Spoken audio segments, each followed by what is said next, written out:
तस्मे परमेश्वर के आदेश को मान चुका था, लेकिन अब वो विचारों में खोया हुआ था। वो जो भी करता उसे सोच समझकर करना पड़ता था। इसके अलावा वो किसी से भी मदद नहीं मांग सकता था।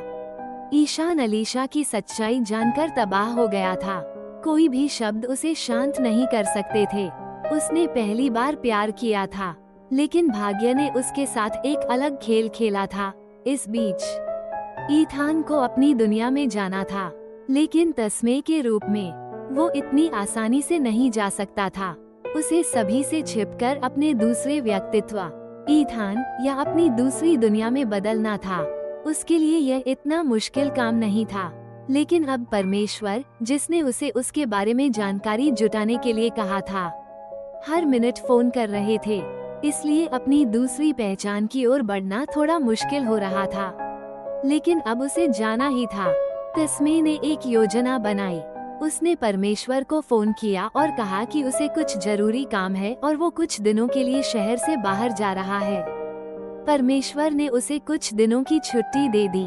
तस्मे ने अपने ठिकाने पर जाकर ईथान में बदल गया। उसने सुनहरे ईगल मास्क पहना और अपनी दूसरी दुनिया में कदम रख दिया।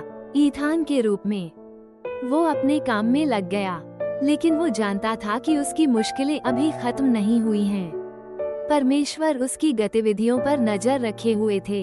वो कैसे अपने आप की जासूसी करेगा, ये एक बड़ी चुनौती थी। तस्मे को पता था कि ये एक खतरनाक खेल है, लेकिन वो इस खेल को खेलने के लिए तैयार था। उसने सोचा कि वो इस चुनौती का सामना करेगा और अपनी दोनों पहचानों को बचाए रखेगा।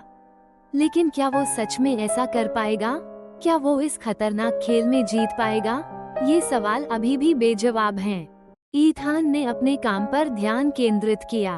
उसने एक बड़े अवैध सौदे को अंजाम दिया। ये सौदा एक बड़े व्यापारी राहुल त्रिपाठी के खिलाफ था। राहुल त्रिपाठी ने ईथान के एक करीबी दोस्त को धोखा दिया था, जिसके कारण उस दोस्त को अपनी जान गंवानी पड़ी थी। ईथान ने इस बदले का इंतजार कर रहा था। इस सौदे में ईथान ने राहुल त्रिपाठी के कई अवैध कारोबारों को तहस नहस कर दिया। राहुल त्रिपाठी को भारी नुकसान हुआ। राहुल त्रिपाठी ने ईथान को ढूंढने की कोशिश की, लेकिन वो असफल रहा। ईथान बहुत ही सावधानी से काम कर रहा था। उसने अपने हर कदम पर ध्यान दिया और किसी को भी संदेह नहीं होने दिया। इस सफलता ने ईथान का मनोबल बढ़ा दिया।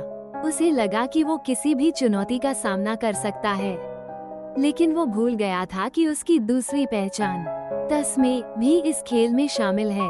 परमेश्वर ने ईथान के हालिया कारनामों के बारे में जानकारी जुटानी शुरू कर दी थी। उसे लग रहा था कि कुछ गड़बड़ है। वो समझ नहीं पा रहा था कि ईथान इतनी तेजी से कैसे इतना बड़ा कारोबार कर रहा है। परमेश्वर ने तस्मे को बुलाया और उससे ईथान के बारे में पूछताछ की। तस्मे को झूठ बोलना पड़ा। उसने कहा कि उसे ईथान के बारे में कोई जानकारी नहीं है। परमेश्वर को तस्मे के जवाब में कुछ सच्चाई नहीं लगी। उसे लगा कि तस्मे कुछ छिपा रहा है। उसने तस्मे पर नजर रखनी शुरू कर दी। तस्मे को पता था कि वो अब और अधिक सावधान रहना होगा। उसे अपनी दोनों पहचानों को बचाए रखने के लिए बहुत ही सावधानी से चलना होगा, क्योंकि परमेश्वर अब उसके हर कदम पर नजर रखे हुए था। क्या तस्मे इस खतरनाक खेल में जीत पाएगा? क्या वो अपनी दोनों पहचानों को बचा पाएगा?